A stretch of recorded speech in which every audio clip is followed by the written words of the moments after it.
प्रख्यात neurosurgeon doctor Shirish Valsangkar यांनी अलीकडेच आपल्या राहत्या घरात गोळी झाडून आत्महत्या केली। एका बड्या डॉक्टरने अशा प्रकारे जीवन संपवल्याने वैद्यकीय क्षेत्र हादरून गेलं। ही घटना ताजी असतानाच आता सोलापुरात आणखी एका डॉक्टरने आत्महत्या केल्याची घटना उघडकीस आलीय। सोलापुरात एका नवख्या डॉक्टरने आपला गळा कापून आयुष्याचा शेवट केलाय। राहत्या घरात त्यांनी आत्महत्या केलीय। हा प्रकार उघडकीस आल्यानंतर सोलापुरातील वैद्यकीय क्षेत्र पुन्हा एकदा हादरलंय। आदित्य नंबियार असे आत्महत्या केलेल्या शिकाऊ डॉक्टरचं नाव आहे।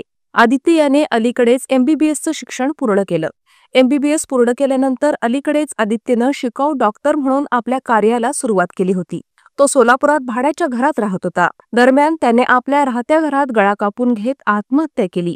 एकीकडे सोलापुरात डॉक्टर शिरीष वळसंगकर यांचं आत्महत्येचं प्रकरण गाजत असताना आता शिकाऊ डॉक्टरने अशा प्रकारे आयुष्याचा शेवट केल्याने परिसरात पुन्हा एकदा खळबळ उडाली आहे।